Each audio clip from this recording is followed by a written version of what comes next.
Hey everybody, welcome back to another video. I am kind of excited about this interview today because a friend of mine and I were walking through town one day and I was talking to her about vitamin B1 therapy.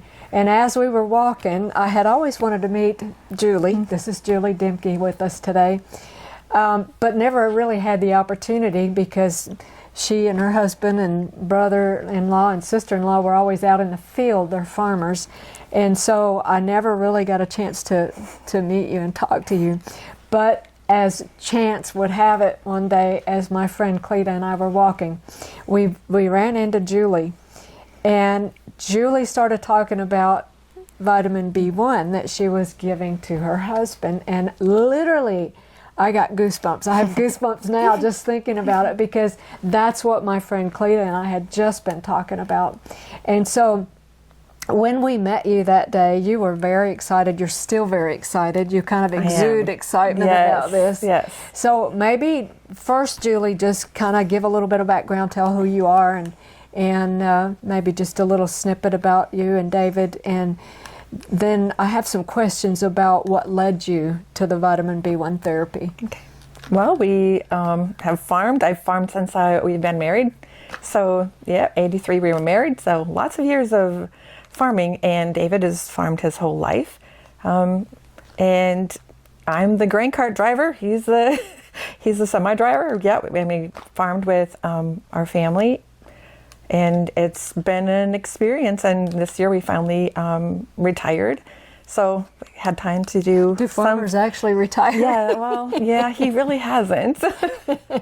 He's been helping other farmers now, so yes. Okay, Julie, before we get into the B1 story, I want to ask you a question just quickly. This is kind of a gravy on the biscuit kind of question here.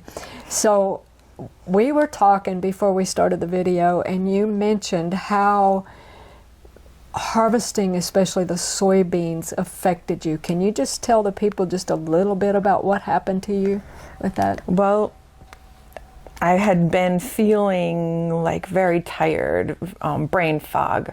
And yeah, I had a lot of experiences of not remembering things. Like I told you, I couldn't remember where we had left the vehicles that morning when we were moving. And I went all the way to Harvey instead of going to Carrington. Yeah. And yeah, that's so severe brain fog. Severe brain fog. And yeah, the soybeans and the spray is what my doctor had said was wrong. It was affecting me, and so I had to detox from all of that. Yeah, that's something that I think a lot of people don't realize is just how powerful. Last summer, I was mowing at a farm that my husband and I were staying on, and as I came around the corner of the yard, I looked up, and from behind the barn, here came the spray booms, and the wind was blowing, and I could feel the mist from the boom hitting me, and like a knucklehead, I didn't go immediately and wash it off, and then when in the winter of this year, when we had my labs tested, I was extremely high on glyphosate. Definitely. Yes, that's so I think that's too. A big part of it. But that's an aside. Yes. So what we're actually here for today, I want you to tell the folks, when I met you on the road that day, I had known that your husband David had been diagnosed with Parkinson's, and I actually had seen him at his mother's funeral, and it seemed to be pretty advanced. And so my heart really went out to him, and I really wanted to reach out and help with the things that I've learned. And then when I found you already knew it, you were already doing it, I was so excited. So what was the progress of that? I mean, how long had he been dealing with that before he retired? Well, I would say probably 6 months is when we really noticed that that his tremors were getting really bad. And I noticed all of a sudden his face it's just like a blank. You know, when he's smiling, he wasn't really he wasn't really smiling with his whole face like he was. He's always kind of a jokester at home. He jokes and he laughs, and he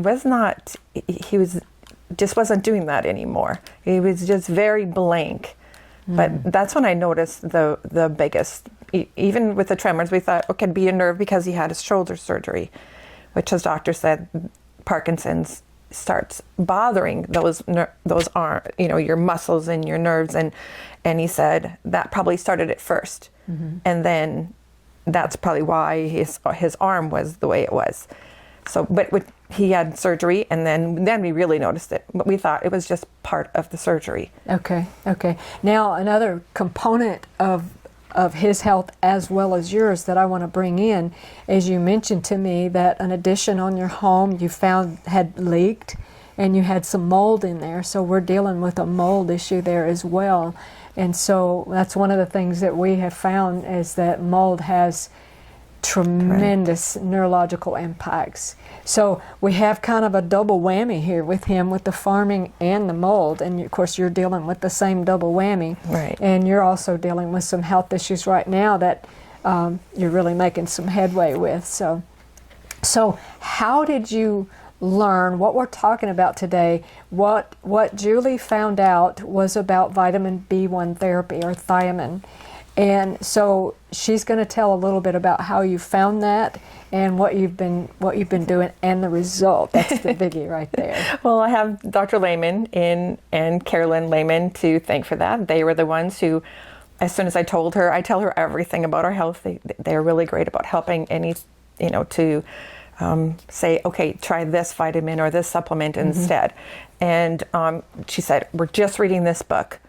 And she said, I'm going to send you the link on the book, and she automatically sent the B1, and she said, I want David to get on it right away. Here's the dosage. You get the book and you read it, and then you go from there. So yeah, she was the one who was instrumental in even finding the book to even know to say, okay, we don't really need to use all of these meds that they want to give us. Because when I did the research, that's what scared me, because I'm like, the medicines only work for a very short time. They don't tell you that. You have to be the one to ask and say. And there's the litany of side effects. And they only work for so long. So that's what scared me, because I'm like, okay, so what happens after those meds are used, and then where do you go from there? Right. And I've seen people with Parkinson's. There are some people who can't even get up off their bed. Kaylin's father was in that situation. Right. He passed with Parkinson's and dementia. Right. So, and of course he managed the grain elevator for many, many years. 40 years?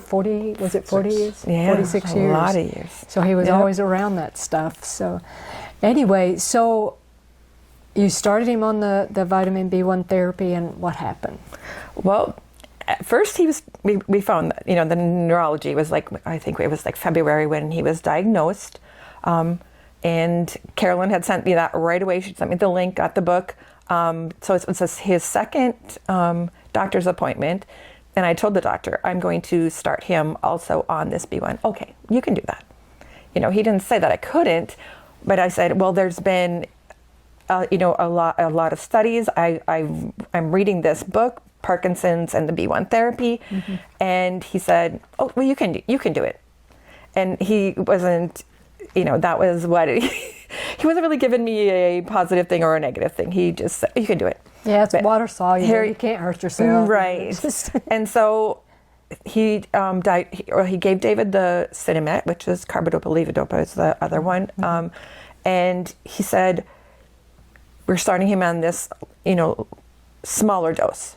Well, then I thought, okay, we're starting David on this, and that was the second month.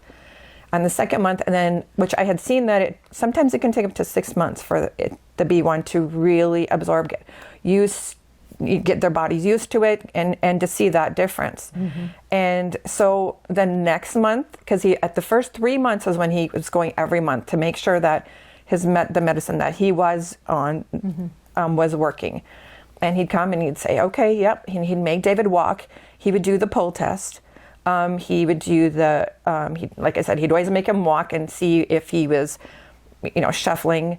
And the first 2 months, it wasn't good. You could just see his face. He said, no, okay, you need to do this. Are you exercising? Yes.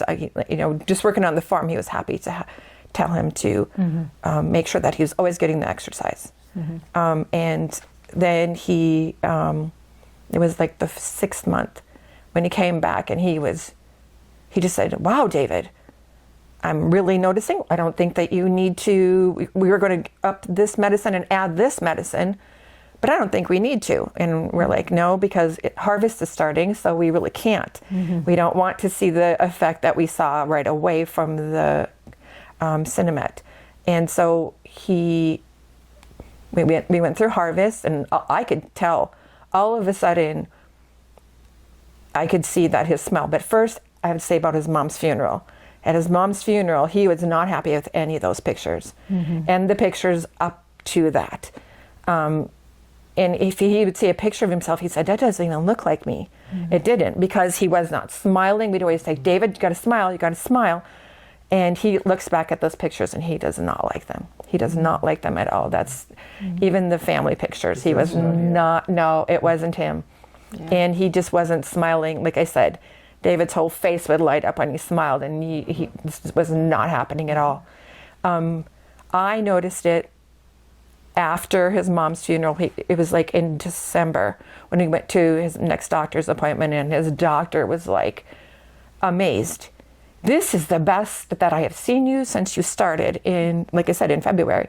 And he was just floored. He said, "You don't have to take this other medicine I was going to give you. It's supposed to, help the other medicine work better. It kind of gives you like a car, gives you a little bit more gas."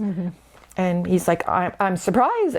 You're just doing great. Your walk is just amazing. You're smiling. He's joking with the nurses, which that's David. And he just said, I can see you smiling. And I said, he's smiling with his eyes. And he said, yes, exactly. So the difference that even his doctor noticed.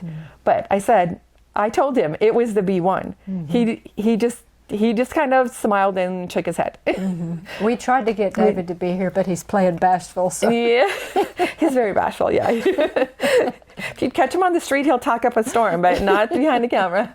Yeah, that's okay. I just want to help other people. Like I said, I want his story to be able to help someone else. Yes. And that's why I figure God gives you, trials in your life, and it's like, if you can get through them, to help someone else, I think that's just the biggest. I agree. Would you show them the book? Oh, sure. This is the book.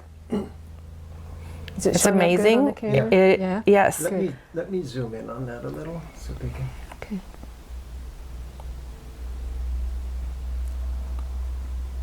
And it tells about other people who have had success with it.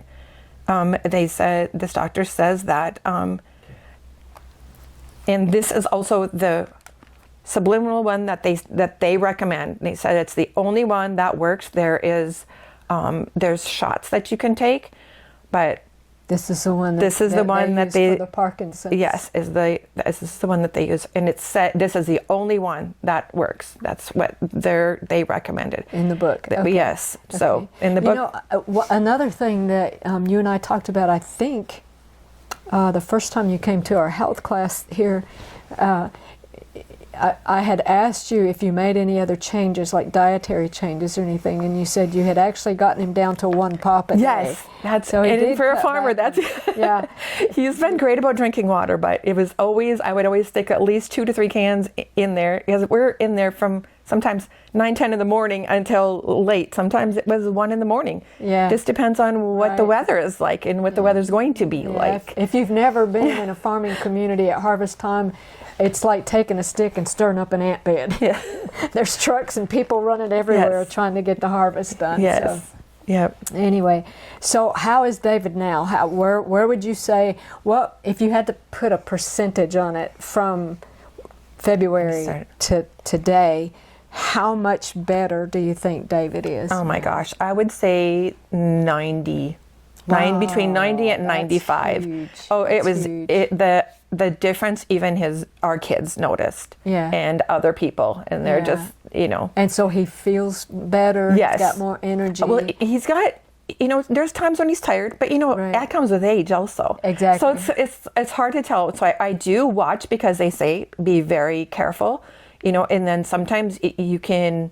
If you need more, you're going to notice it. Right. And I notice it. Mm-hmm. I notice it more. So I'm constantly putting things down. As you can see, the whole back here Notes and is sticky notes. pads. Yes, because I like to pay attention, and I'm like, all of a sudden he starts kind of getting, like he's kind of zoning out, you know. And so I'm like, okay, I think it's time to up it. But I watch and see, So like, you are increasing. yes, Okay, I've increased his. We started at 100, and now he's at 6, so he's at Okay. 600. Okay. And so that seems to be like his perfect And this point is right now. sublingual. Yes. This one's sublingual. And I think it said in here, I think it was like up to, it was in the thousands that some people. Yes, absolutely. In fact, I think I'm at about 1,100.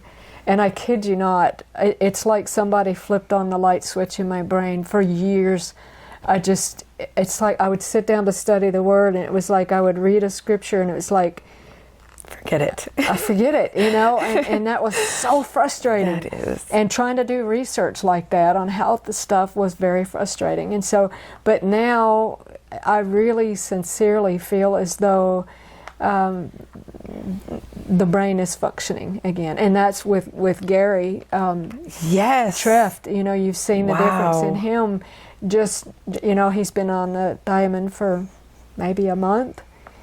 Well, and I didn't even know him before that. Yeah. I just knew him from the one class that I saw, and I thought he had Yeah. Parkinson's because he was Yes. so yes, it's out a of phenomenal it. improvement. Yes, very. He actually did the doctor that I encouraged him to go to for some detoxification, Dr. Amanda Messer down in Bismarck, and she does kind of a brain scan on, you know, people before she starts this, and she did the scan on Gary before she started, and she said it was just black, just nothing going on up there. Wow. Excuse me. But then I think it was the 15th of this month, September, she rescanned him, and he's like 40-something% improved. So it's amazing. Yes. So it's not just one thing he's doing. He is doing some detoxification and all that, but and careful with diet. But when the lights really came on was when he started the vitamin B1 therapy. So, Julie, amazing. if you had to say one thing in closing to people, what do you want to say? I just say try it, you know, because you need to do your own research. Yes. And if you don't do your own research, it just, they're giving you pills to stop that symptom. Mm-hmm. It doesn't cure it. Mm-hmm. Yes, it's not going to cure it, but if you can do it with a vitamin that is very cheap, instead of having to go to the doctor and all of the meds that they want to give you. Right. Like I said, it was scaring me because it literally scared David, scared me. I'm sure. And because you know those medicines are going to stop working. They tell you, or at least the studies tell you, they will stop working. Yeah. So this, I mean, is not going to stop working. Yes. And Your body there's always people, needs it. yes, there's people, and they were doing more studies, so that's helpful. Like I said, research is really taking off on this stuff right now. So ideally, and I think you will agree with me, ideally we want to get what we need from our foods. Right. But it's not the same world as when you and I were little girls, you know, and soils are depleted, foods are depleted, and so people are having these serious illnesses, and I really think that it can be very helpful to take these supplements, at least for short term, until we can get over these deficiencies and then really hit our bodies with the nutrition. Right. You know, you have a beautiful garden. Have a beautiful garden where your soil is amended. You're growing things that are nutrient rich. And then we can live without having these horrible diseases. Or if not, go to the farmers markets. Yes. There's great farmers markets. Farmers markets too. Yes. All right, Julie, thank you so much for being with us. And maybe next time we'll have an update. We might be able to twist David's arm. But yes. nonetheless, we are very grateful that you came and shared David's story. And you have a story too. And I look forward to seeing the progress with both of you. Okay, Thank you you for joining us. Thank you. All right, guys, we'll see you on the next video.